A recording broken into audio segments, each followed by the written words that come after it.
Hola, ¿qué tal? Muy buenos días. Muy buenos días a todos. Eh, Les agradecemos mucho su asistencia a este webinar, el cual está organizado por la Asociación de Egresados de Chapingo y el despacho de consultoría Itagro. Afortunadamente hay una muy buena asistencia, hay alrededor de 43 personas integradas. Vamos a dar inicio. Muchísimas gracias, Mara, por tu colaboración en estos días de esta crisis que tenemos global y que lamentablemente nos ha dejado, o nos está dejando varias lecturas. Muy bien, pues vamos a iniciar. Ok, voy a presentar a la doctora Mara. Posteriormente vamos a dejarle la palabra a ella. Ella nos va a hacer el favor de dar un poco las reglas o cómo va a llevar la charla, y nosotros vamos a estar pendientes a través del chat y del teléfono WhatsApp que se les compartió. Los compañeros que todavía vamos a ir admitiendo varias personas, pero sin embargo ya llegó la hora, vamos a dejar la palabra, vamos a iniciar con esto. La doctora Mara, ella es profesora investigadora asociada y coordinó el programa de negociación y mediación de diálogo en el CIDE. Ella es doctora por el Instituto Tecnológico de Massachusetts, donde se especializó en negociación, deliberación y resolución de conflictos. Es egresada de la maestría en Administración Pública de Harvard, donde también se certificó como mediadora. La doctora Amara es miembro fundador del Consensus Building International Global Network, que agrupa a expertos internacionales en construcción de consensos y resolución de conflictos en asuntos de política pública. Mara fue directora general del Centro de Colaboración Cívica, organización pionera en su campo de especialidad en México durante 7 años. Ha sido asesora del Senado de la República y consultora en la Organización de las Naciones Unidas. Es autora de varios libros.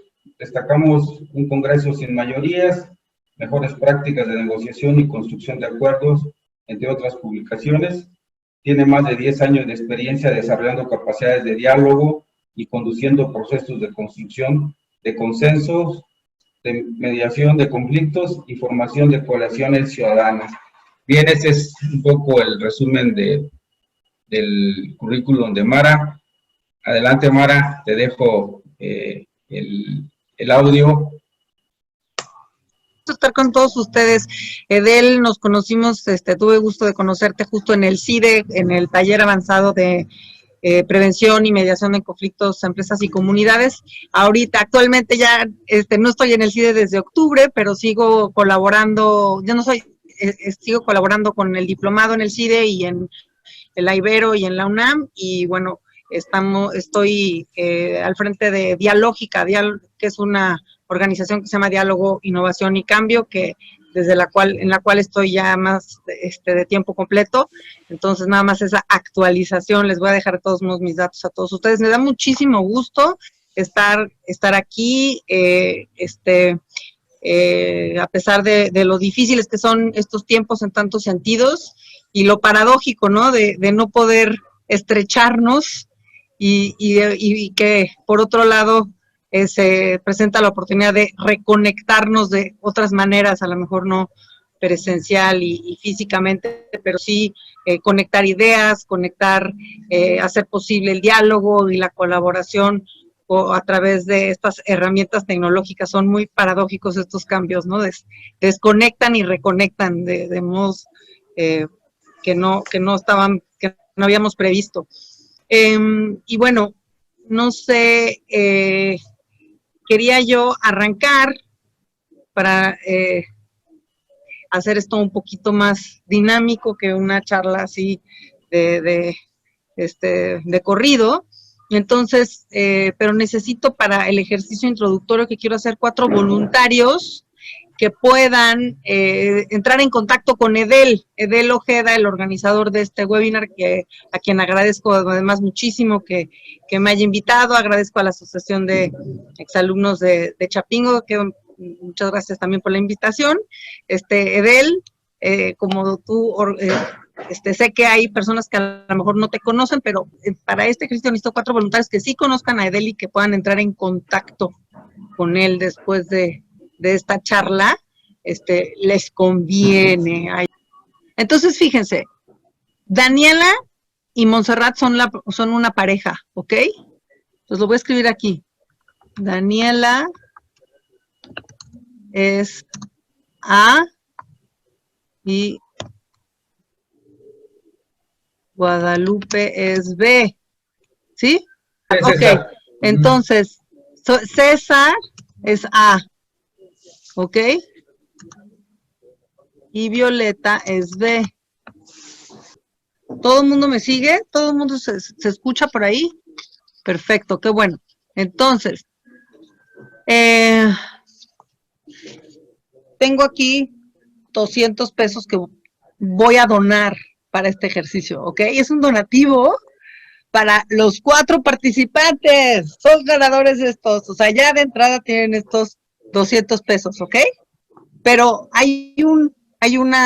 tienen que terminar el ejercicio para ganárselos, ¿ok? Es muy sencillo, ¿sale? Para terminar de ganarse estos 200 pesos, una pareja tiene que decidir cómo se reparte estos 100 pesos y otra pareja tiene que repartir cómo se reparte estos 100 pesos. Obviamente, se lo pueden repartir de la manera que sea. 1 peso para uno, 99 para el otro, como ustedes decidan o como ustedes quieran, ¿sí? Pero hay unas reglas, les voy a decir cómo son las reglas. O sea, aquí son todos iguales, pero unos más iguales que otros. Y les voy a decir cómo es la regla, ¿ok?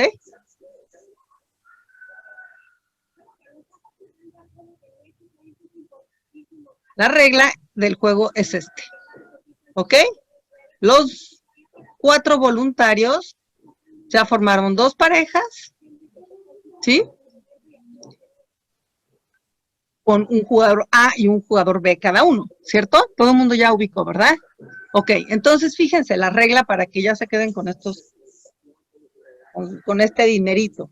Entonces, el jugador tipo A va a dividir va a proponer cómo dividir esos 100 pesos. El A tiene esa prerrogativa. Y tiene la libertad para proponer exactamente lo que A quiera, pero solo puede hacer una propuesta. Y les voy a pedir entonces a los 2 jugadores A que vayan pensando. Tantos pesos para mí A, tantos pesos para ti B. Como lo quiera proponer A. Es la prerrogativa de A. La prerrogativa de B es recibir la oferta y decidir si acepta o rechaza. Eso es lo que B puede hacer, ¿sí? B solo puede decidir si acepta o rechaza. Ahora, si B acepta, se dividen los 100 pesos como A propuso. Si B rechaza, se pierde el recurso, ¿ok? ¿Cómo ven? ¿Sí? Sale. Ok, muy bien.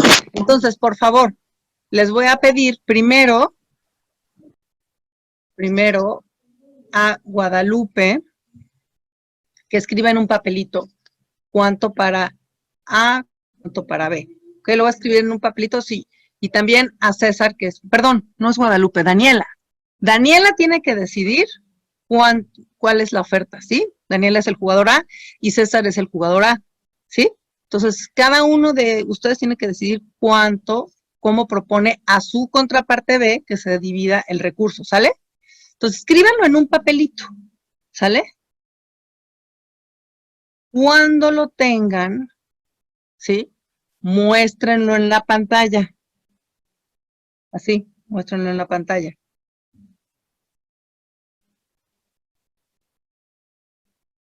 ¿Listo? No sé si y escríbanlo también, muéstrenlo en la pantalla. Ok. ¿Ya terminó la otra pareja? Los dos al mismo tiempo, por favor. ¡Ah! Ya vi una. Ok, 50-50, muy bien. Ok, por favor, le pido a Guadalupe y a Violeta que digan si aceptan o rechazan. Nada más. ¿Acepto o rechazo? Sí acepto, ¿ok? Acepto, perfecto, ok, son ganadores de sus 200 pesos, ok, gracias.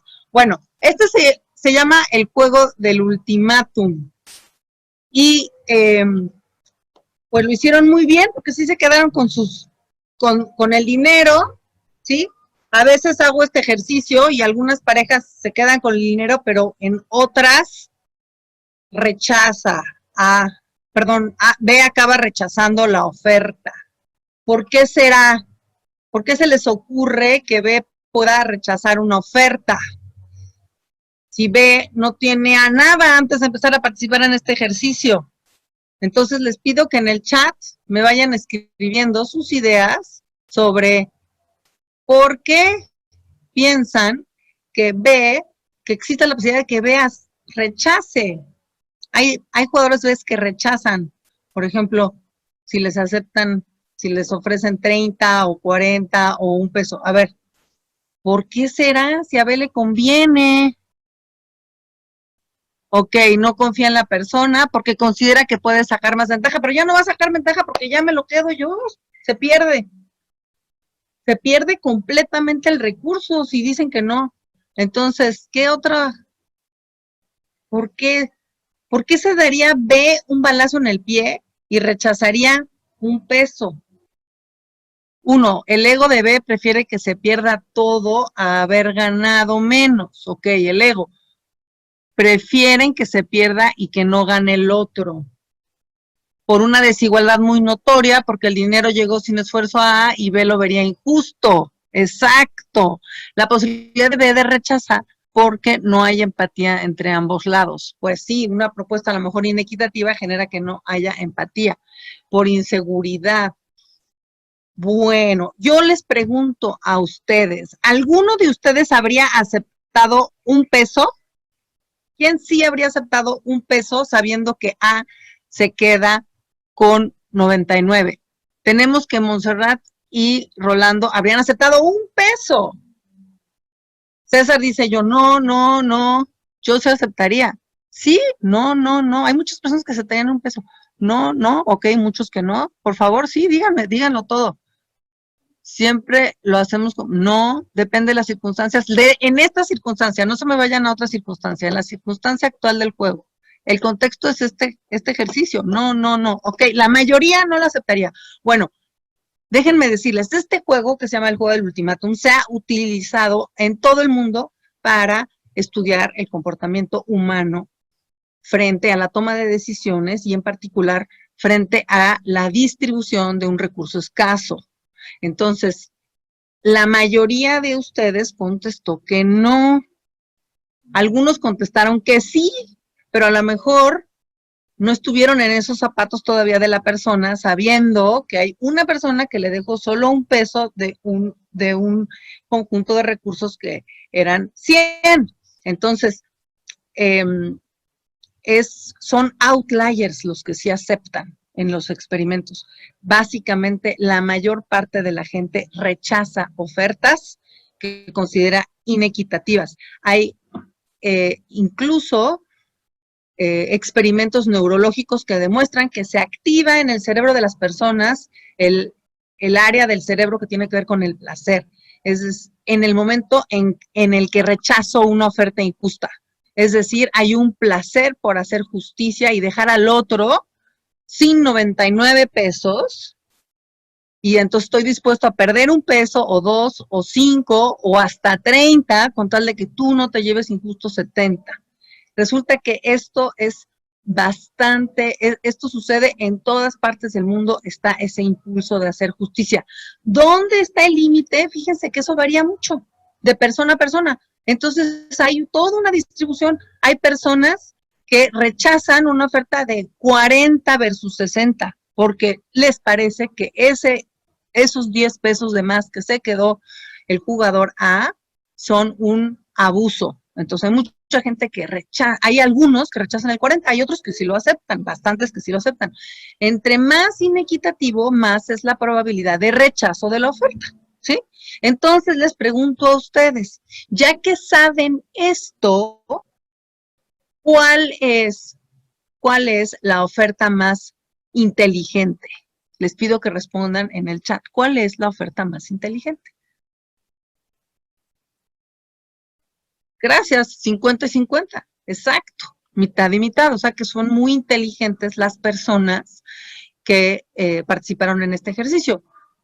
Suele sucederme cuando hago este ejercicio que con mucha frecuencia el jugador A plantea una oferta inequitativa y que el B, efectivamente, en el contexto de este ejercicio, en un salón de clases, con mucha frecuencia rechaza y me quedo. Y entonces estos 200 pesos son lo que quedó de remanente de otros ejercicios. Yo me quedo muy feliz porque nadie se quedó con mi dinero, pero los jugadores pierden los dos, ¿sí? Entonces, fíjense que si no tuviéramos esta información, si no tuviéramos este conocimiento de la naturaleza humana y su trato y su preferencia por un trato justo, ¿qué sería lo pragmático? ¿Qué podría pensar alguien pragmáticamente que sería lo óptimo de proponer? ¿Sí? Si ustedes no supieran que está este trato esta preferencia por un trato justo que hemos discutido aquí. Pues sí, desde 45, ok, hasta 1, ¿no? Lo razonable sería darle 1 a B, porque B está mejor con 1 peso que con 0 pesos, ¿sí? Cuando inició este ejercicio, B no tenía nada, ¿sí? De este recurso, ahora tiene 1 peso. Bueno, resulta que ese cálculo, que algunos podrían llamar pragmático, no es tan pragmático cuando entendemos que el ser humano tiene una preferencia marcada por un trato justo, ¿sí? Y ahora a lo mejor ustedes están pensando que esto es una metáfora para la relación entre un proyecto, un megaproyecto y la comunidad, cómo se van a repartir los beneficios de un proyecto que va a generar una serie de beneficios y empleos y va a generar valor para una comunidad, valor que no existía en una comunidad pobre. Y entonces, claro, pues sí, la comunidad como un todo, pues va a querer un trato justo. Y eso es solo una parte de la lección que les quiero transmitir con este ejercicio. Y es cierto, las comunidades cada vez más están exigiendo y están pidiendo una rebanada justa del beneficio que traen todos estos megaproyectos de minería, de hidroeléctricas, de gasoductos, incluso de carreteras. ¿Dónde está mi parte de la rebanada de ese pastel, de ese valor que se está generando? Y quieren no migajas, quieren un trato justo. Pero, ¿qué creen? Además de la comunidad, está también la forma en la que se reparte el recurso en la comunidad. Porque qué tal que yo les digo que la verdadera metáfora de este ejercicio, y es quizá la más importante que les quiero transmitir, es que yo como instructora soy la empresa, soy el megaproyecto y soy archi súper generosa. Les traje 200 pesos y se los voy a regalar, 200 pesos que no tenía. ¿Sí? Y luego me lavo las manos y no me interesa cómo se lo repartan, porque yo ya les di 200 pesos. Bueno, resulta que tiro por viaje, me rechazan mis billetitos, me los rechazan. ¿Por qué? Porque jugadores A hicieron una distribución inequitativa de los recursos. Esa es la parte que se nos olvida con demasiada frecuencia y pensamos que es suficiente nada más aventarle recursos a la comunidad. Pero, ¿quién es el jugador A en la comunidad? ¿Quién es B? ¿Cómo es la relación entre A y B? ¿Sí? Eso es lo que con demasiada frecuencia perdemos de vista. Y entonces vamos a avanzar con lo que les quiero compartir esta mañana.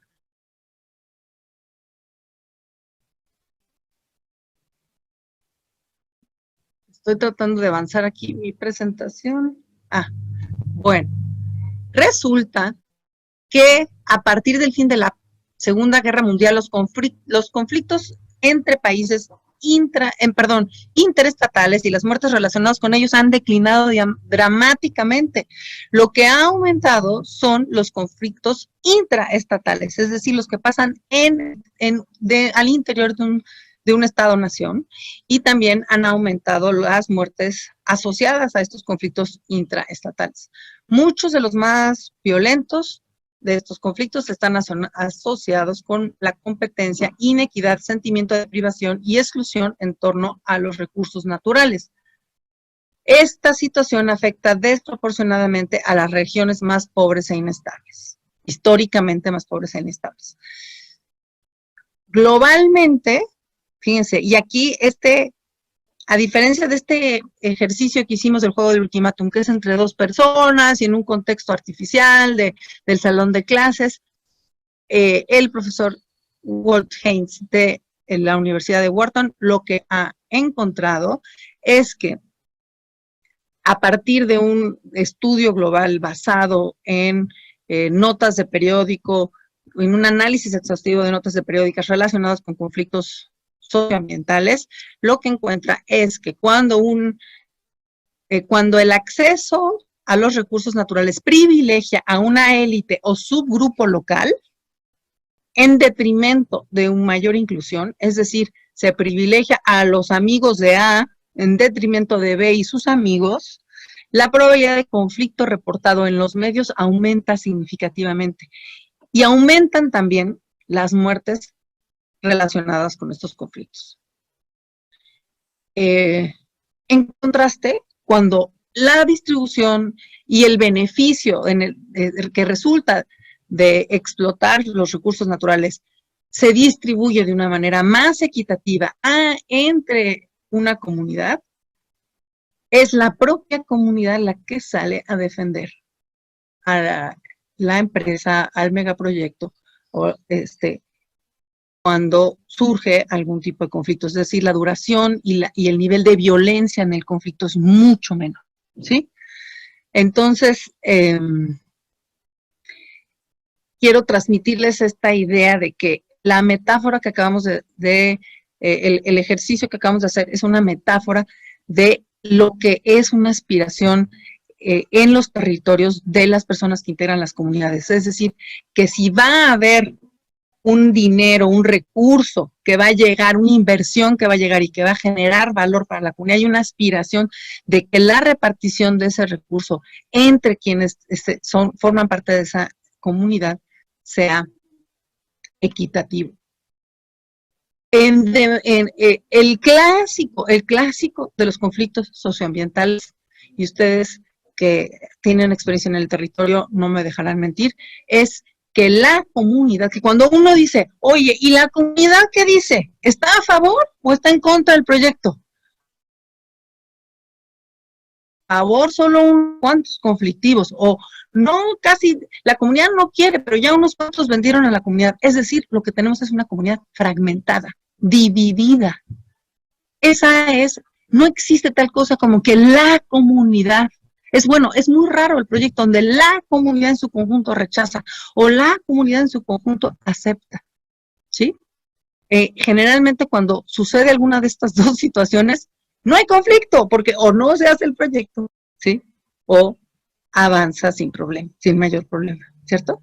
Entonces, este asunto de cómo nos acercamos y cuál es el impacto que tiene el proyecto en la distribución de los beneficios, en la distribución de las oportunidades que genera el proyecto, es un aspecto central y clave. Entonces, cualquiera que quiera desarrollar un proyecto de esta naturaleza tiene que pensar, o si estamos desde el lado del gobierno y vamos a promover que haya un recurso, un proyecto de esta naturaleza, o si somos un líder comunitario y estamos promoviendo que haya un proyecto, nos tiene que importar, así lleguemos con una cubeta gigante de recursos para la comunidad, nos tiene que importar qué hacen A y B, qué decisión toman A y B, cómo se relacionan A y B, quiénes son A y B. Si lo que queremos es que el proyecto o la iniciativa tenga mayor probabilidad de avanzar digamos, sin generar violencia, porque eso es lo que Lo contrario es lo que está sucediendo, que muchos de estos proyectos, como Encuentra Haynes, a pesar de estar generando inversión, generando empleos, están generando conflicto y muertes violentas, ¿sí? Porque, ¿qué pasa si yo le di el recurso a la comunidad, se lo entregué a A y le dije que lo repartiera? Y luego B, excluido, mata a A, o B se empieza a oponer al proyecto y A mata a B. Yo voy a decir como empresario, ¿no? Como gobierno, como promovente del proyecto, esa comunidad es muy violenta. Esa comunidad es muy violenta, y son ellos, yo no tuve nada que ver. Y efectivamente es muy probable que que la violencia no sea directamente perpetrada por el proyecto y que, sin embargo, sí el proyecto, en el sentido en el que les estoy compartiendo, sea generador de violencia por el impacto que tiene en el tejido social, ¿sí? Entonces, esta es una de las ideas centrales que les quería compartir el día de hoy, pero quiero que avancemos. Sí, lo que dice esta parte que no se alcanza a ver es simplemente que el conflicto intraestatal afecta desproporcionadamente a las regiones que han sido históricamente más pobres e inestables. Y lo que no puedo es avanzar, no sé por qué. Ah, ya está. Ok. Entonces, unos datos más sobre cómo lo estamos haciendo en México, porque ya hablamos de que efectivamente a nivel global está todo este fenómeno de que aumentan los conflictos intraestatales. ¿Cómo estamos en México? Bueno, en el ámbito de los conflictos, por ejemplo, del agua, tenemos estudios que demuestran que tenemos más de 450 conflictos que entran y salen de actividad o que escalan y luego, pero que están ahí, digamos que latentes, como volcanes todavía activos, ¿no? De acuerdo con el Observatorio de Conflictos Mineros de Latinoamérica, México es el país de la región que cuenta con un mayor número de conflictos mineros, de los cuales muchos tienen que ver con el agua, ¿no? Pero, y entre 1990 y 2017 se observa un incremento considerable en el número de conflictos.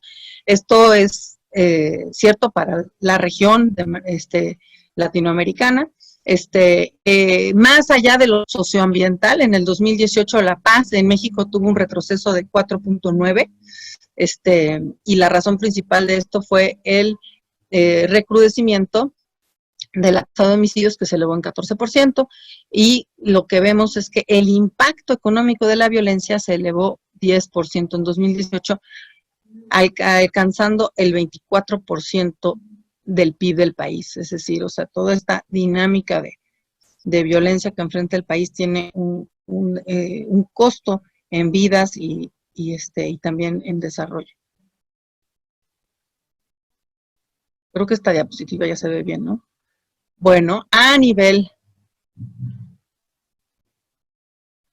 global, 971 millones de personas viven en áreas con muy alta exposición al cambio climático, de los cuales 41% viven en países con bajos niveles de paz. Es decir, esta situación de recursos naturales, de choque a los recursos naturales que trae consigo el cambio climático, se traslapa sobre y afecta de manera desproporcionada a los países que de por sí ya tenían altos niveles de violencia, como es el caso de México. En el caso particular de México,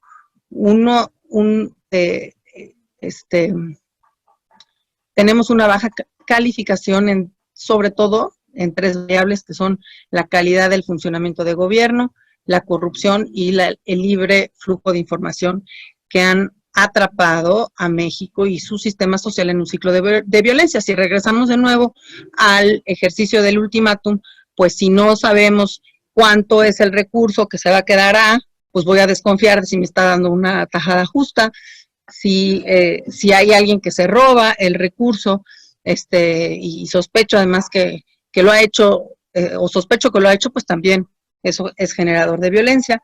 Ya vimos que hay esa inclinación del ser humano a castigar a quien le da un trato injusto.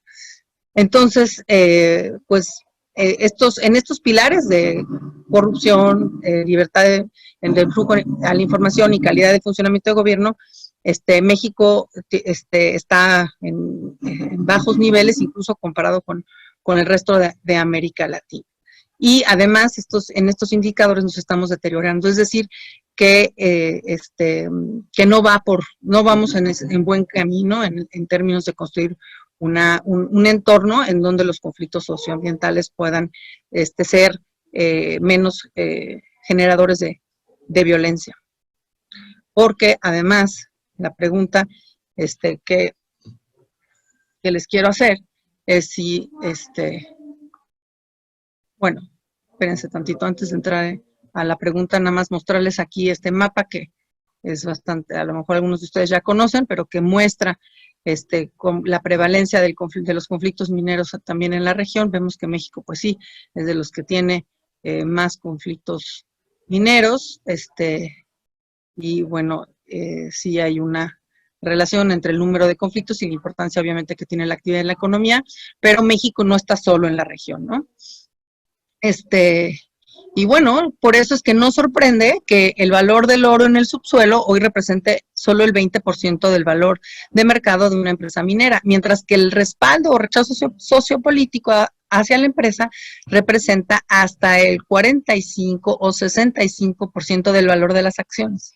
Es decir, que la paz, además de, obviamente, prevenir violencia, también está generando mayor valor para la empresa. Cuando la empresa construye un entorno más seguro, cuando construye ese respaldo sociopolítico de asegurarse que A y B se reparten equitativamente el recurso y el beneficio y que esto se hace de manera transparente, hay un bono que se le reconoce incluso en los mercados accionarios. Voy a avanzar porque tenemos el tiempo limitado, pero sí estoy viendo que me están haciendo comentarios y les prometo que al final nos quedamos y los comentamos. Nos podemos quedar después de la hora prevista, pero quiero avanzar en la presentación. Aquí vemos esta lámina en donde se enfatizan los conflictos por agua, ¿no? Y vemos que también tanto los conflictos mineros como los conflictos por agua son prevalentes en el país. No me voy a detener demasiado en esta gráfica, para compartirles algunas ideas importantes. La pregunta, que les prometí. ¿Conflicto implica violencia? ¿Conflicto implica violencia?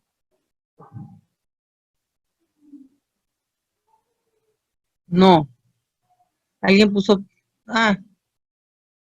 No. Ok.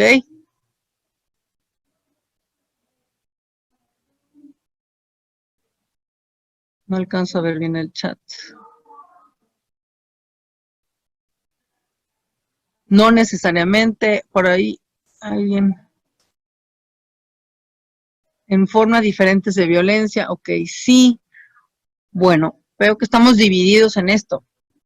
Déjenme responder con un no categórico. Obviamente depende de lo que entendamos por conflicto, pero lo que yo quiero que ustedes se lleven de esta charla es la idea o las razones por las cuales vale la pena responder con un no categórico a esta pregunta.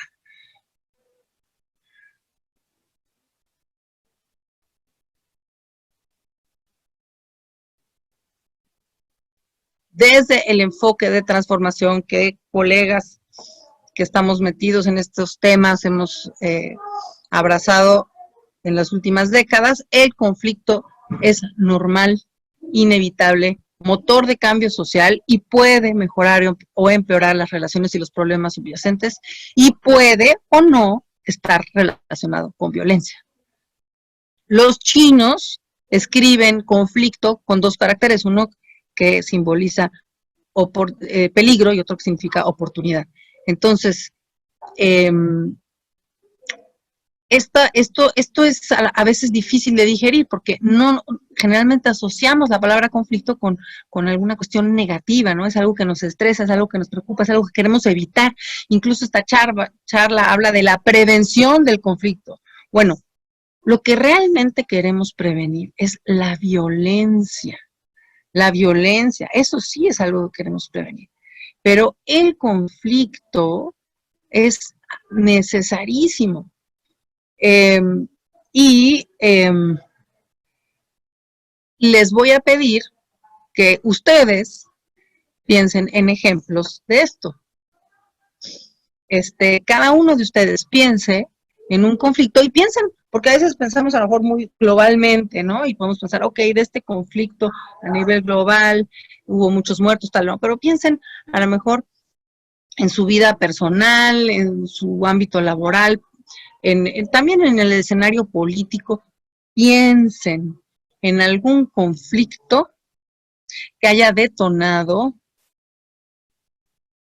un proceso que permitió mejorar la relación y o el problema subyacente. ¿Sí? Les voy a pedir que todos lo piensen. Y les voy a pedir a ustedes que proporcionen la evidencia de esto que yo estoy afirmando. ¿Sí? Y que no quiero que se quede en un sentido teórico.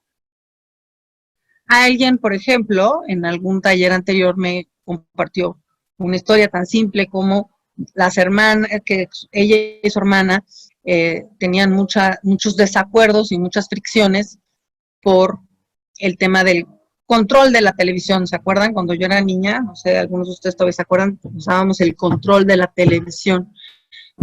Quien tenía el control decidía qué programa ver y decía, bueno, después de un pleito bien, que se puso bien feo, finalmente nos sentamos y pusimos reglas. Y pusimos reglas sobre justo cómo se iba a distribuir el uso del control. Y esas reglas permitieron que nunca más volviéramos a tener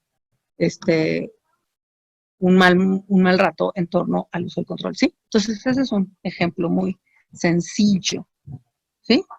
Entonces, veo aquí en el chat que que nadie todavía ha compartido una evidencia de esta afirmación. Ok, entonces no pudimos prevenirlos al 100%, pero yo quiero que me describan algo bueno que haya sucedido como resultado de un conflicto. Ok, Montserrat, ¿nos puedes explicar un poquito más? Ok, aquí dice, el bloqueo de un proyecto minero de un grupo de pescadores que a causa de la falta de información, intereses personales de un grupo determinado detonó desconfianza y situaciones de tensión en la zona. Ok, pero aquí... Ah, Violeta, qué bonito ejemplo, qué bonito ejemplo. Al considerar a los actores con las distintas inquietudes, no, perdón, el conflicto ambiental generado... Uy, bueno, está yendo esto demasiado rápido, pero me están poniendo aquí muy buenas evidencias. No sé si ustedes estén echándole un ojo. Participar con el audio para que tomes ese ejemplo. Sí, me encantó, ¿Quieres el de Violeta o el sí, de Guadalupe? Bueno, si quieres, Violeta, ¿puedes participar con audio para explicar, por favor? sí. Un minutito, por favor. Se me olvidó decirles al principio que les vamos a pedir ser muy breves si hay intervenciones en el micrófono. Entonces, venga. Alguien me habló sobre el monitoreo comunitario, creo que es Violeta. Al considerar, fíjense, ok, se detonó mucha desconfianza. Violeta, por favor, cuéntanos rápidamente. Pero al considerar las inquietudes de los distintos actores, se generó un monitoreo comunitario del agua. Excelente ejemplo. Violeta, ¿nos puedes hablar un poco, describir brevemente, hacer un mini resumen de este ejemplo? Sí, ¿me escuchan? Sí, por supuesto. Ok, muchas gracias. Pues sí, efectivamente, en un proyecto, en el proyecto minero en el que actualmente colaboro, en el 2016 hubo un bloqueo por parte de un grupo de pescadores que argumentaban que todos los desechos del proyecto se estaban vertiendo directamente al río Balsas, ¿no? Este grupo de pescadores obtiene netamente su producto del embalse que está en ese río, y pues era una preocupación lógica hasta cierto punto, pero que en ningún momento a lo mejor se había compartido al 100% cómo operaba la empresa, de manera tal que se dieran cuenta que no había una descarga de aguas como tal a ese cuerpo de agua. Pero bueno, pues ellos generaron, se bloquearon, hubo pues varias tensiones ahí, no había mucha forma de negociar, entre otros tantos, otras tantas cosas que también demandaban. Pues este era como de los puntos más fuertes que estaban afectando tanto la reputación del proyecto, que apenas iba a empezar, como también estaba afectando negativamente a los pescadores, ¿no? En la parte de la venta de su producto ya a nivel nacional. Entonces, en una intervención del gobierno del estado, designó a un tercero como parte de verificar efectivamente si había o no impactos sobre este proyecto, sobre el embalse, pero no se iba a hacer por esa parte, por ese tercero nada más, sino que se tenía que convocar. O sea, una de las peticiones de la empresa fue convocar a todos estos sectores inquietos o con estas dudas, ¿no? De cómo estaba operando la empresa, de manera que pues ellos fueran y dijeran dónde querían las muestras, en dónde les inquietaba más que hubiera estas descargas, que fueran ellos los que decidieran en dónde querían tomar este proceso, para que fuera un proceso totalmente transparente, ¿no? Ahí pues los principales líderes de este bloqueo en su momento participaron muy activamente, fueron muy contundentes en la participación, realmente se notaban por la inquietud, y también ahí se fueron visualizando los que tenían unos otros intereses, ¿no? Conforme seguro fueron, perdón. Sí, Adelante. no te preocupes. Entonces, pues fueron perdiendo un poco la credibilidad también en ellos. Se les fue un poquito involucrando más a las personas. Como empresa nos dimos cuenta que era importante mantener esta comunicación abierta con las personas, ¿no? Y se decidió, bueno, en ese momento fue un proceso obligatorio para mediar el conflicto, pero como empresa decidimos voluntariamente mantener ese monitoreo comunitario por parte de la empresa, ya directamente con la participación de la Universidad del Estado, para que hubiera este canal de confianza todo el tiempo, ¿no?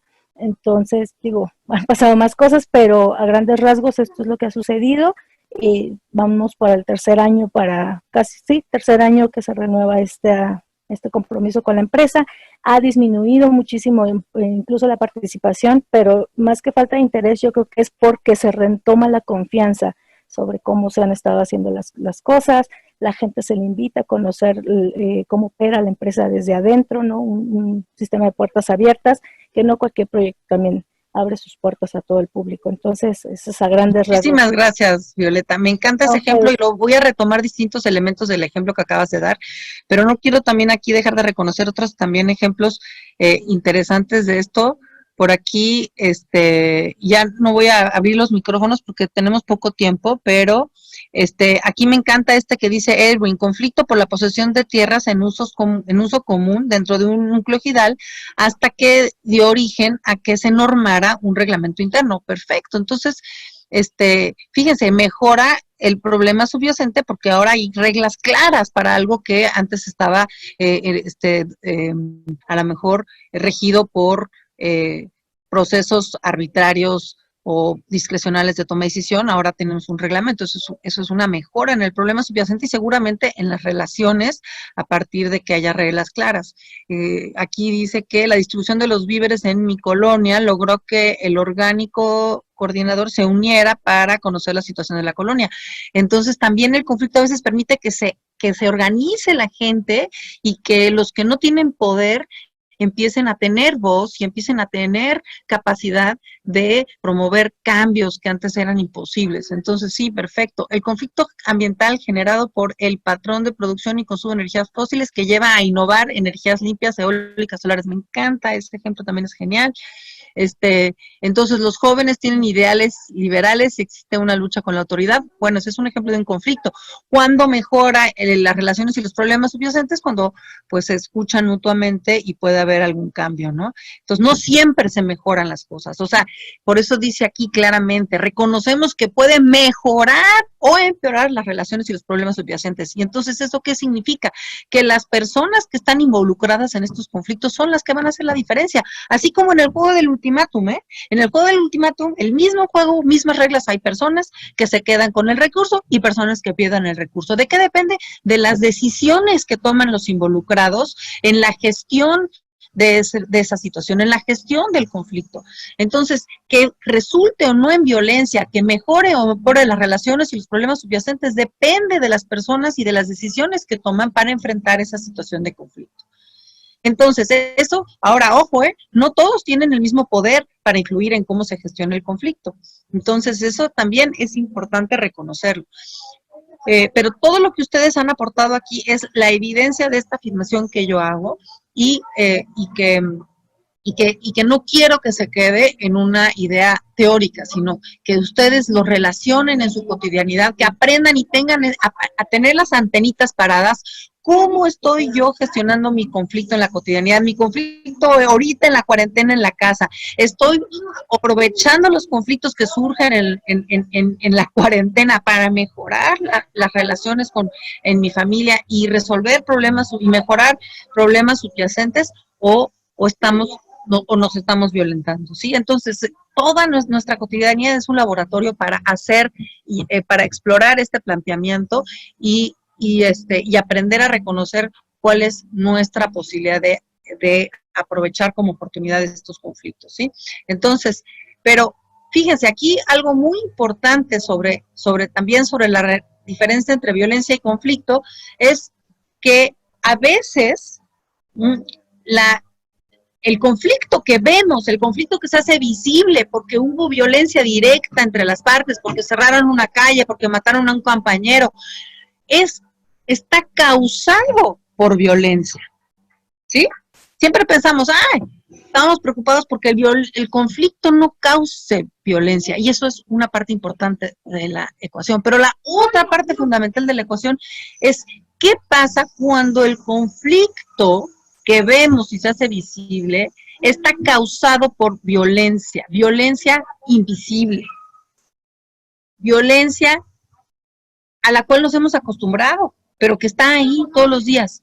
Esta violencia cultural y estructural, esto es a lo que llamamos violencia cultural y estructural, y que tiene que ver la cultural con nuestras creencias en donde un grupo se cree mejor, superior, con más derechos que otro, y con todo el conjunto de prejuicios que hay alrededor de eso, y la violencia estructural, que es aquella que se traduce en situaciones tangibles de desventaja de ciertos grupos por el solo hecho de ser parte de ese grupo, ¿no? Y de ahí les puedo poner muchos ejemplos. Nos estamos quedando sin tiempo, entonces si quiero, Edel, tenemos unos 10 minutitos más, o 5 minutitos más. ¿Sí? Hay tiempo abierto, no tenemos problemas ni con la plataforma. Bueno, sí, creo que sí me voy a necesitar otros 10 minutos para terminar, pero les puedo poner algunos ejemplos de violencia cultural, también los pueden poner a ustedes aquí en el chat. El clásico de la violencia cultural es el racismo que hay hacia los pueblos indígenas, que tiene todo que ver con lo que sucede en los conflictos socioambientales que afectan a comunidades indígenas. La violencia estructural de esos mismos grupos indígenas, la violencia cultural de los grupos indígenas tiene que ver con la creencia de que son atrasados, ignorantes, y de que a lo mejor no merecen formar parte de la toma de decisiones por esta misma situación. Esas creencias constituyen la violencia cultural, y la violencia estructural tiene que ver con la situación de menores oportunidades a educación de calidad, con la pobreza, con la menor incidencia que tienen, por ejemplo, a lo mejor en el reparto presupuestal, en fin, todas estas cuestiones tangibles que afectan a los pueblos, a las personas que forman parte de las comunidades indígenas por el simple hecho de ser un miembro de esta etnia. Sucede lo mismo con qué otros grupos. Ustedes pongan los ejemplos. Les pido que de lo que son situaciones de violencia cultural o estructural. Entonces, claro, la prepotencia de algunas compañías o agendas también tiene que ver, la violencia cultural a lo mejor puede ser de la empresa transnacional que se cree superior a los miembros de la comunidad, a los que ve como ignorantes o menos preparados, etcétera. Por supuesto que eso también. En fin, el problema con esta violencia invisible es que cuando surge el conflicto, cuando se hace visible a partir de que estalla la violencia directa, la que sí vemos, la respuesta con demasiada frecuencia se centra solo en esa violencia visible directa. Y eso es un gran problema, porque entonces es cuando empezamos a decir, esos son los conflictos, esa comunidad es conflictiva, esa gente de esa comunidad es conflictiva, porque no se puede hablar con ellos, porque topan las calles, porque y dejamos, creo que me está diciendo aquí que está inestable mi conexión. ¿Se escucha? Ok. ¿Sí se escucha? Perfecto. Y dejamos de poner atención o simplemente nunca nos dimos la oportunidad de preguntarnos qué estaba pasando a nivel de la violencia cultural y estructural, ¿sí? Entonces, estas dos ideas son centrales para que podamos aprender a gestionar el conflicto. Una, que el conflicto no es necesariamente malo, que es inevitable y que puede mejorar o empeorar las relaciones. Esa es una idea muy importante. Puede mejorar o empeorar las situaciones. La otra idea fundamental es que la violencia invisible es muchas veces la que causa el conflicto, pero si solo vemos esa violencia visible y la atendemos esa violencia invisible, nuestras respuestas al conflicto van a ser unas respuestas que van a producir, que van a apagar el incendio, pero que no van a resolver el conflicto de fondo, ¿sí?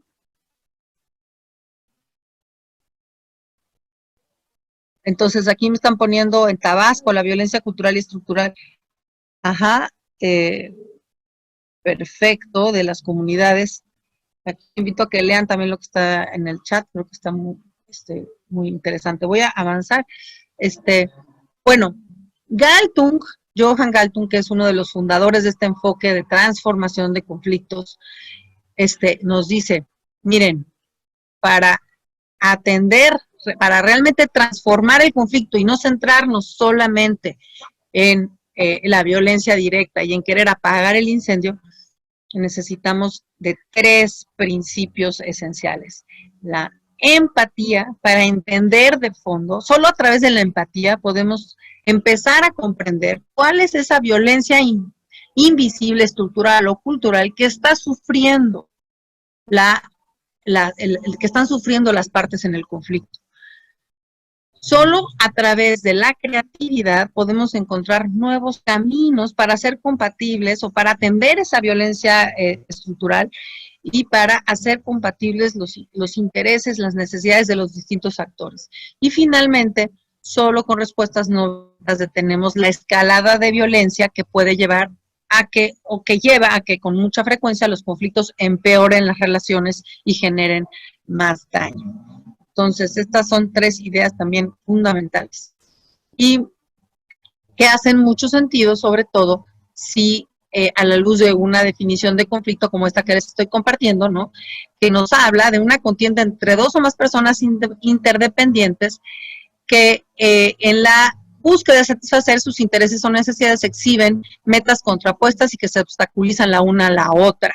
¿Qué quiere decir? Que no son necesariamente sus necesidades e intereses las que están contrapuestas, sino las metas y los caminos que se han propuesto para lograr satisfacer esos intereses o necesidades. Y en esa medida en la que se obstaculizan unos a otros los actores.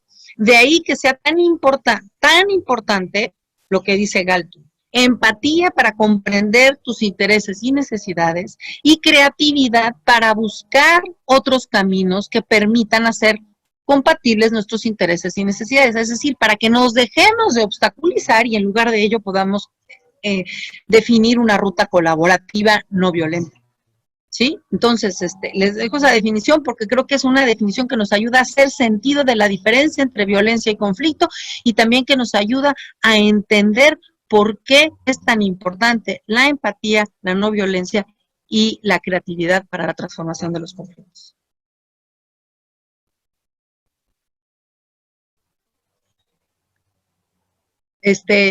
Porque además de lo que sucede en todo conflicto, incluso en el de las hermanas, en los canales de la televisión, tenemos que en los conflictos socioambientales no son solo A y B, no son solo las hermanas, sino que son múltiples actores e intereses, hay asimetrías de poder, como las que sí, de alguna manera refleja el juego del ultimátum, y hay, además, problemas graves de acceso a la información, ya lo vimos, el índice de paz de México nos dice estamos muy mal en este país y en la región también, pero en México en particular estamos muy mal en términos de acceso a la información, y eso genera, por supuesto, un entorno que genera desconfianza y que evita la violencia. Las cosmovisiones y los valores culturales de los actores involucrados son distintos, existe una enorme complejidad técnica, hay dinámicas de exclusión y negación de necesidades, y ya sabemos que cuando se niegan las necesidades escala el conflicto. Ya vimos que si tú me tratas de manera injusta, si me niegas mis necesidades, estoy dispuesto a darme un balazo en el pie y perder mis 1 peso, 2 pesos, 10 pesos, 30 pesos con tal de evitar que tú te lleves el recurso, ¿no? Se ubican en un territorio específico los conflictos socioambientales y esos territorios tienen una historia y, bueno, eso que sabíamos que los más violentos suelen generarse en territorios o regiones históricamente inestables y con una gobernanza débil. Entonces, ¿qué hacemos con esta situación? Fíjense, aquí también el caso específico del agua que se ha transformado con el tiempo de ser en un recurso natural, en ser también un recurso político. ¿Por qué? Porque hay una distribución inequitativa de ese recurso. Y este recurso hídrico es un recurso, y la inequidad en el acceso a este recurso es un problema transversal a muchos conflictos socioambientales, tanto en el ámbito minero como en el ámbito de los conflictos urbanos y también, por supuesto, de los agrícolas. Entonces, sí, la pregunta es, fíjense, tan complejo es el tema del agua como recurso natural escaso, que durante algún tiempo, incluso hacia finales del siglo pasado, Naciones Unidas decía que las grandes guerras mundiales iban a venir por este tema del agua, del recurso natural, de este recurso natural escaso. Y para ponerles un ejemplo más concreto, está este estudio, ¿no? Que dijo, a ver, bueno, ¿será cierto que va a haber muchos conflictos por agua? Y se dedicó a estudiar qué sucedía en las cuencas, entre los países, digamos, que compartían cuencas. ¿Qué pasaba, por ejemplo, en la cuenca del río Bravo o del río Colorado? Es un ejemplo de una cuenca internacional que comparten 2 países, ¿no? Si era cierto que allí iban a venir las guerras mundiales del futuro, pues tendríamos que estar viendo un aumento en la conflictividad, y bueno, estudiaron durante varias décadas la conflictividad en estas cuencas internacionales y resulta que encontraron más episodios colaborativos que episodios conflictivos, ¿sí? Entonces, de nuevo, es el conflicto, digamos, que puede ser una oportunidad. Eso no quiere decir que detrás de todos estos episodios colaborativos que se muestran en esta gráfica, no hubiera, perdón, aquí a lo mejor falta explicar esta gráfica, pero básicamente las barras en azul son los episodios colaborativos, las barras en rojo son los episodios de conflicto, y que pueden ir desde tratados, digamos, hasta simplemente una conferencia, un encuentro amistoso, etcétera, etcétera, ¿sí?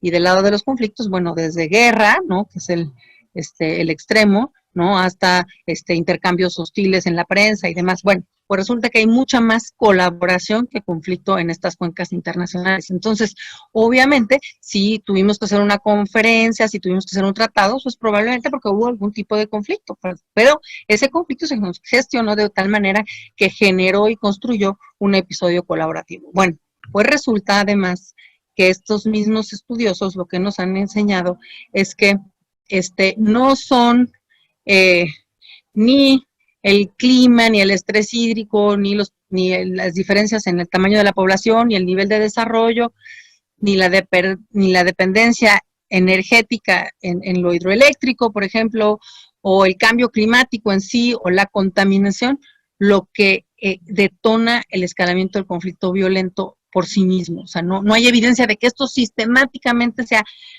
si hay esto, entonces va a haber conflicto y violencia. No, resulta que lo que realmente importa es una interacción entre la velocidad de los cambios, es decir, si sí hay cambio climático o hay un proyecto que se jala agua de un lado al otro, en fin, eso genera cambio en el recurso, eso en sí mismo no es suficiente para explicar el conflicto. Eso combinado con baja capacidad institucional para la colaboración, eso es lo que da lo que genera el factor explicativo más potente de el escalamiento de los conflictos hídricos.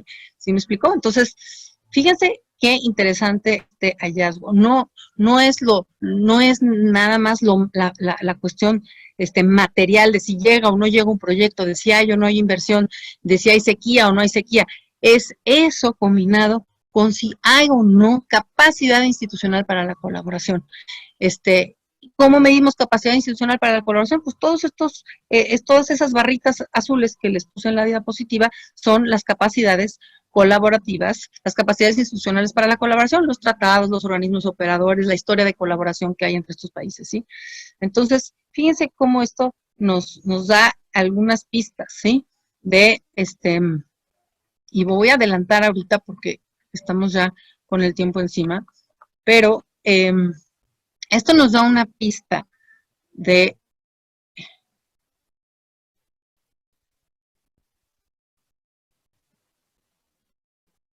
que sí hay un enfoque que nos puede ayudar a avanzar de manera distinta y que nos puede ayudar justamente a crear dinámicas como la que compartió Violeta, ¿no? En este enfoque, sí nos importa entender que puede haber violencia estructural y cultural. Desde este enfoque, entendemos que el conflicto no necesariamente es malo, que es un área de oportunidad, pero además, hay una serie de características que cuando se conjuntan producen mejores lógicas y mejores dinámicas de relacionamiento en los actores y también mejores resultados en la atención a los problemas subyacentes. Y aquí están estos principios, digamos, y esto es a partir del análisis comparado de algunos casos exitosos. El primer principio es que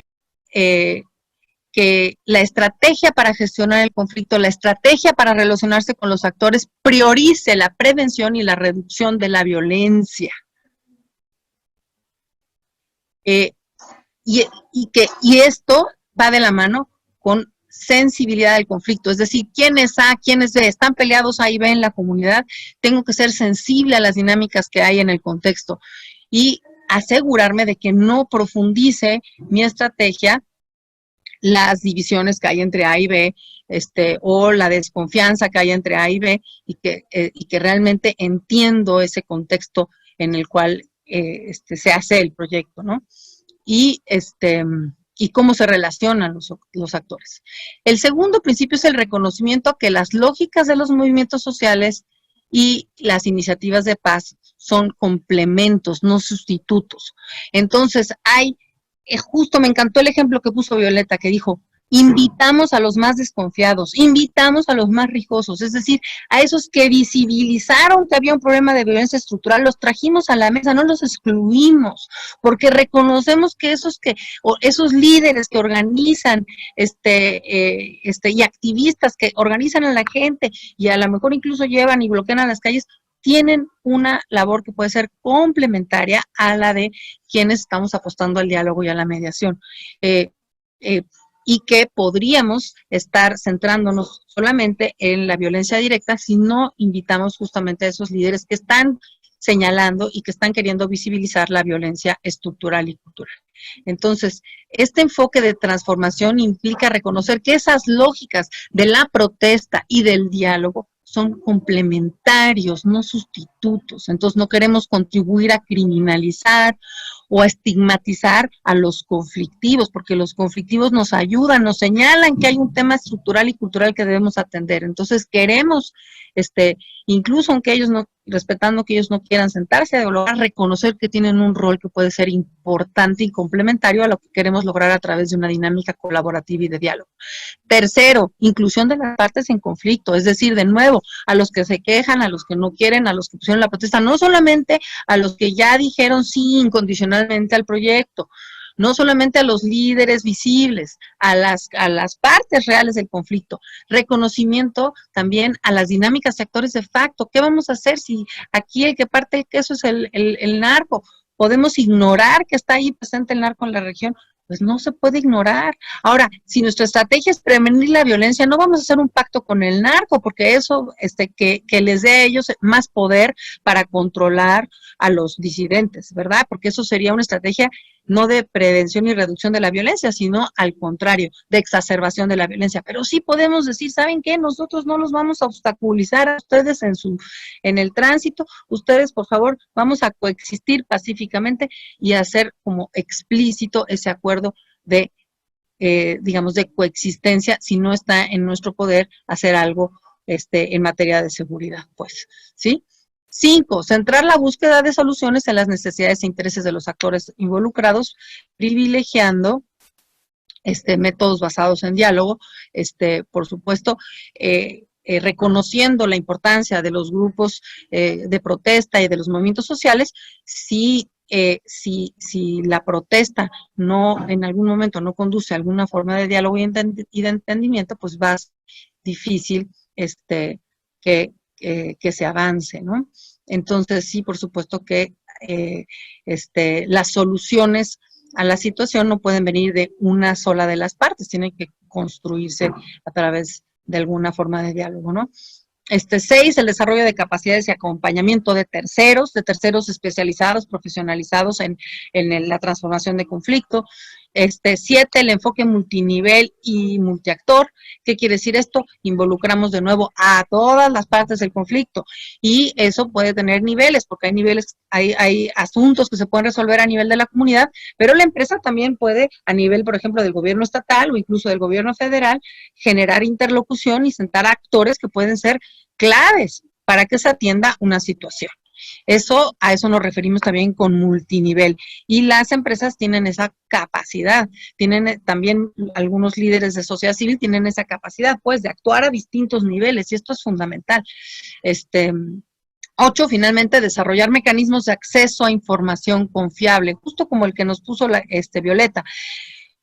¿Cómo hacemos que una manifestación de impacto ambiental es confiable? Pues a lo mejor es confiable para el que la pagó, pero no necesariamente lo es para todas las partes del conflicto. Entonces, cuando hablamos de mecanismos para desarrollar acceso a información confiable para diagnósticos compartidos, nos referimos a que tiene que ser confiable y compartido por todos los actores relevantes y que tenemos que trabajar bajo el principio de la exclusión. Habrá quienes se autoexcluyan y a lo mejor no podemos evitar eso, pero el principio es debe ser de apertura y de tratar de entender qué necesitan las partes para confiar.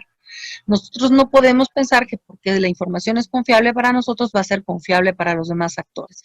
Y evidentemente que para que haya confianza en el tiempo tiene que haber un monitoreo y un seguimiento de los acuerdos, porque no hay resolución posible del conflicto. Lo que hay son procesos transformativos y ahí donde se resolvió un conflicto hoy puede surgir mañana de nuevo con más agudo si no hubo monitoreo y seguimiento de acuerdos. Entonces estamos hablando de procesos de transformación que son por definición frágiles y que requieren de este monitoreo y seguimiento, ¿no?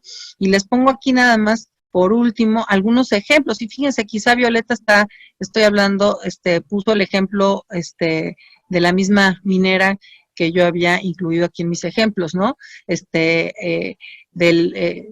Como ejemplo de un proceso exitoso de transformación de conflicto socioambiental, ¿no? Este esquema de monitoreo participativo de la calidad del agua, que financia una empresa minera, pero que se hace colaborativamente, ¿no? Y entonces yo creo que ella fue mucho más elocuente en dar ese ejemplo. Creo que es un excelente, un extraordinario ejemplo. Otro ejemplo aquí es el trabajo que hicimos hace varios años con los distintos actores involucrados en la movilidad en México, donde incluimos desde los transportistas hasta expertos y dirigentes sindicales y organizaciones vecinales para construir una visión compartida sobre la movilidad en el Valle de México, que ha servido como un importante guía para la toma de decisiones de las autoridades en la Ciudad de México en materia de movilidad, ampliando toda la red de metrobuses, de ciclopistas, entre otros, ¿no? Y esto en un contexto en el que estaban bien peleados y con mucho temor, por ejemplo, los dueños de transporte, que no era Metrobús y que temían perder su trabajo, ¿no? Y otros actores que también estaban en conflicto, y a partir de este ejercicio se generó una visión compartida por todos los actores. Están también las experiencias de construir planes de manejo consensuados en reservas naturales en las que distintos usuarios quieren ya sea llevar turismo o hacer pesca, en fin, distintos usos para el recurso, el uso de los recursos naturales, y que cuando se les sienta, hemos tenido la experiencia de sentarlos a todos a la mesa a acordar las reglas de aprovechamiento de esos recursos, lo que emerge es un plan de manejo consensuado, que es mucho más probable que los actores sigan y que se comprometan en su implementación porque han participado en su definición. Está también el ejemplo de la conservación y caza del borrego cimarrón en México, donde han colaborado las ONGs de conservación para que los cazadores puedan cazar borrego cimarrón, pero de una manera muy cuidada y pagando un dinero, una cuota muy alta que justo permite que en esta zona haya un monitoreo efectivo del área natural protegida, cosa que en muchas áreas naturales protegidas es el coco, ¿verdad? El poder monitorear el área natural protegida. Entonces, bueno, son solo algunos ejemplos de que sí se pueden establecer dinámicas colaborativas de largo plazo a partir incluso de situaciones conflictivas, y lo que tienen en común como resultado estos ejemplos que utilizan los principios que les compartí es que generan información pública confiable de manera sostenible, que promueven el análisis colaborativo de esa información, el diseño e implementación colaborativa de soluciones al problema subyacente, construyen coaliciones efectivas a favor del cambio, y permiten también identificar con base en sistemas de alerta temprana cuando está surgiendo alguna inconformidad o algún conflicto antes de que escale en violencia. Y por último, permiten la profesionalización y aumentan la capacidad institucional por la paz. Esto que descubrieron los que están estudiando los conflictos del agua, que es la clave para explicar si los problemas estructurales en los recursos naturales detonan procesos de escalamiento de conflicto, o si detonan enfoques colaborativos para su gestión. Hasta ahí mi participación, me da muchísimo gusto. Les agradezco que se hayan quedado ya bastante más tiempo del que habíamos previsto. Edel, no sé cuál sea tu idea sobre si procedemos yo me quedo con mucho gusto a preguntas y Excelente, Mara, pues muchísimas gracias, la verdad, muy claro y preciso esta información. Al final de cuentas es muy poco tiempo y hay mucho de qué hablar. Esto obviamente pues da para mucho más, ¿no? Me gustaría dejar 5 participaciones de minuto con audio que quieran hacer, si les parece. A los compañeros que ya no puedan continuar, les agradecemos mucho que se hayan conectado, pero bueno, nos gustaría estas 5 participaciones y vamos cerrando. ¿Les parece? Entonces, por ahí, quien desee participar, nos levante la manita o que nos dé por el chat, nos diga que quiere hacer uso de la palabra. No se amontonen. Bueno, estoy viendo aquí como que se menciona el tema de Constellation Brands, y bueno, pues creo que hay ciertos conflictos que cuando llegan a cierto nivel de desconfianza se vuelven realmente complejos de transformar, y que esto de las consultas, pues está en lo que sí les puedo decir, hace muchos años que las mejores prácticas apuntan hacia lo que se llama el acercamiento temprano, el relacionamiento y acercamiento temprano con la comunidad, mucho antes incluso de que se termine el diseño de los proyectos. Entonces, pues, por más que podamos estar a favor de las consultas y de los y de que estas consultas sean informadas, el carácter de previo, el carácter de acercarse de manera temprana a oír y escuchar a los actores es una práctica fundamental y que desafortunadamente no es la práctica que siguen la mayoría de todas las empresas, y en particular es clásico escuchar que los proyectos que se caen, la gente se queje de que no hubo esos acercamientos tempranos, de que no hubo un involucramiento, de que se generaron rumores, información falsa incluso, y por supuesto desconfianza hacia lo que se pretendía con el proyecto. En contraste con esta práctica de llegar ya que el proyecto está aprobado y que ya está, se pidieron millones y millones de préstamo y ya la empresa está desesperada por hacerlo valer sí o sí y hacer en ese momento las consultas, pues es muy frecuente que eso fracase, pues, porque ya no se hizo este acercamiento temprano, que es lo que es la buena práctica. Por eso les dije, el tema de transformación y prevención de conflictos tiene mucho que ver con el relacionamiento temprano con los actores y justo con proveer esta información. Estamos muy mal en este país en términos de acceso a la información y eso siempre va a ser generador de conflicto y de desconfianza, ¿no? Luis Aznar quiere hacer algún comentario. Le damos la palabra. Adelante. Sí, claro.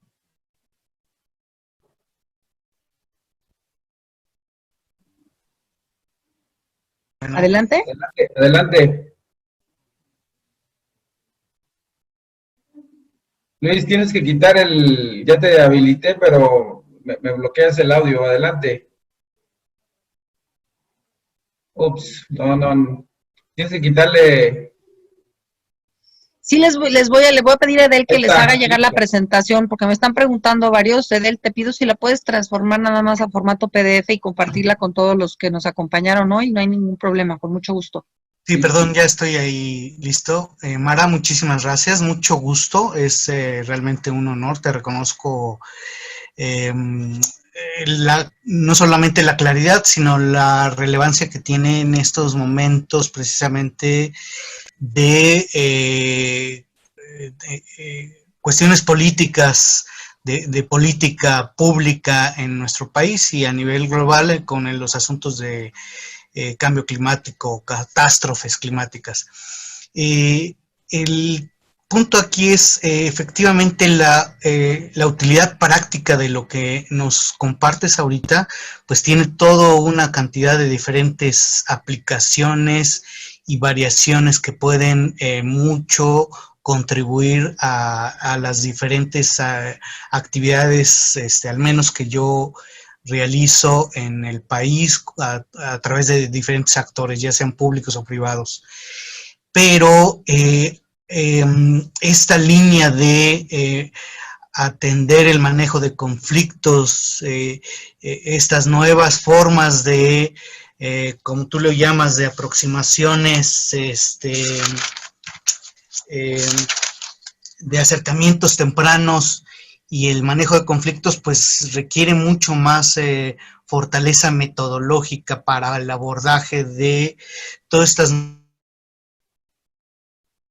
nuevas formas de entender a los otros, de entender las relaciones en las que vamos a estar inmersos. Entonces, pues además de agradecerte, sí pedirte, no sé si un segundo módulo en términos ya de un curso más formal, de un diplomado, algo que fortalezca esta línea, porque va a ser necesaria, está siendo construida muy a bote pronto por diferentes instancias, pero sí requerimos fortalecer toda esta estrategia y no solamente ya como parte de la ciencia dura de la política y de las diferentes multidisciplinas que implican la atención a conflictos ambientales. Entonces, pues agradecer la posibilidad de que nos puedas extender inclusive algunas recomendaciones metodológicas, bibliográficas que puedan irnos ayudando de aquí a que tramas y preparas un curso más especializado.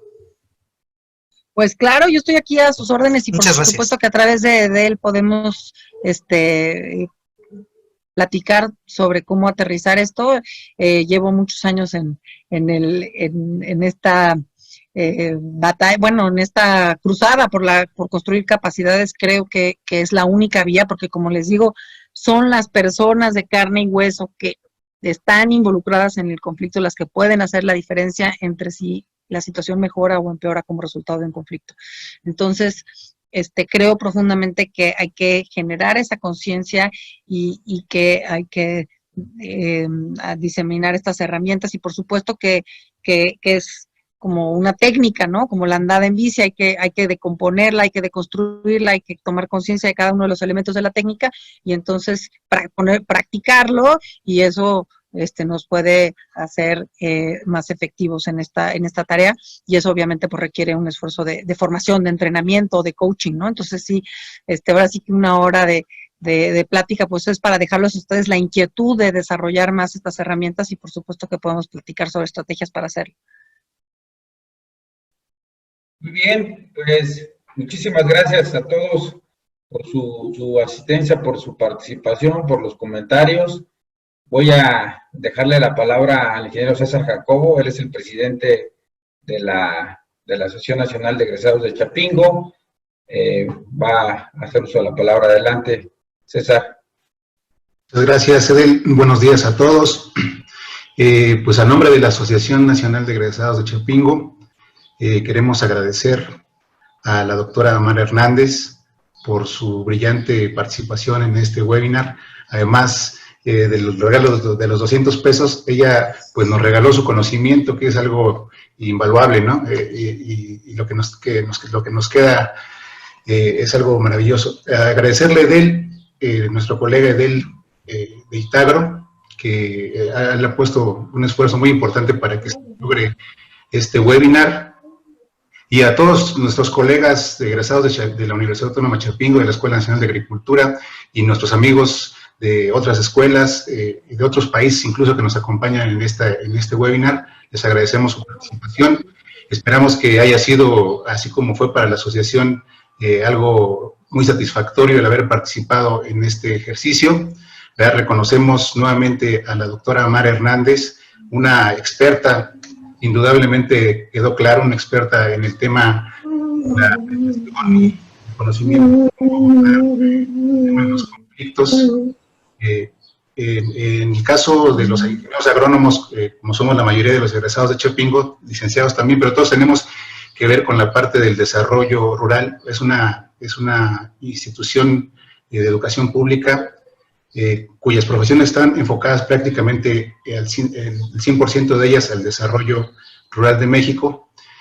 Y bueno, y que proponemos que porque haya un país más justo y que las personas del medio rural vivan en una situación más digna, y que vemos con mucha tristeza que pues eso en la práctica no ocurre, ¿verdad? Vivimos en un país muy injusto y donde la dignidad de la vida de las personas como que no es el objetivo número uno, ¿verdad?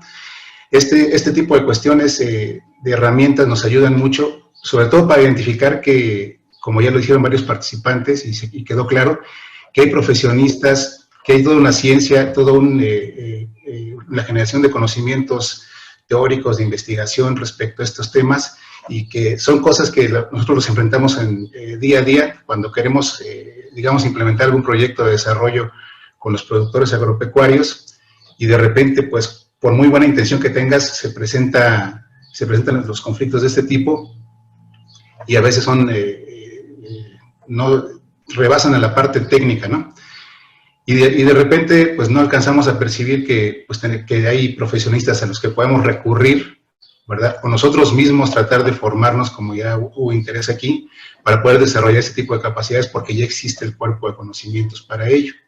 Entonces, qué bueno que surgió la inquietud de profundizar. Como asociación vamos a procurar que se pueda hacer esto en conjunto con EDEL de Itagro, y la asociación vamos a promover quizás algún seminario o un diplomado, ¿verdad?, sobre este tipo de temas de negociación y otros temas muy importantes. Entonces, bueno, por el lado de la asociación les damos las gracias a todos y festejamos que se haya dado esto y los resultados que tenemos geniales, ¿no? Maravillosos. Muchas gracias, doctora Mara. Muchísimas gracias, César, de él y a todos los que nos acompañaron el día de hoy. Veo que hay muchas participaciones aquí que ya no pude comentar, pero leo esta de una persona que le dedico un buen rato a compartirnos, de Gonzalo. Muchas gracias. No sé si Gonzalo sigue todavía por ahí. Gonzalo dice: como aporta a la reflexión, les comparto el enfoque del filósofo y pedagogo Stanislaw Suleman. La radicalización de conflictos y su disolución en una cálida convivencia no es una meta alcanzable ni deseable, ni en la vida personal ni colectiva. Es preciso construir un espacio social y legal en el cual los conflictos puedan manifestarse y desarrollarse sin que la oposición al otro conduzca a la oposición del otro, matándolo, reduciéndolo a la impotencia o silenciándolo. Para mí, una sociedad mejor es una sociedad capaz de tener mejores conflictos, de reconocerlos y contenerlos, de vivir no a pesar de ellos, sino productiva e inteligentemente con ellos. Me encanta esa cita. Muchísimas gracias. Sí les dejo mi presentación y les dejé también mi correo electrónico para los que tengan alguna cuestión concreta que quieran compartir en seguimiento a esta charla. Muchísimas gracias. Gracias, Mara. Gracias también. Agradezco a Dani, que está en Iguala y que ha sido la parte técnica de la implementación de estos webinars. Gracias, Daniela. Muchas gracias, Daniela. Muy bien, pues muchas gracias a todos y damos por concluido el webinar. Que tengan buen día y cuídense. Traten de no salir de casa. Hasta luego. Sí, quédese en casa, buen punto.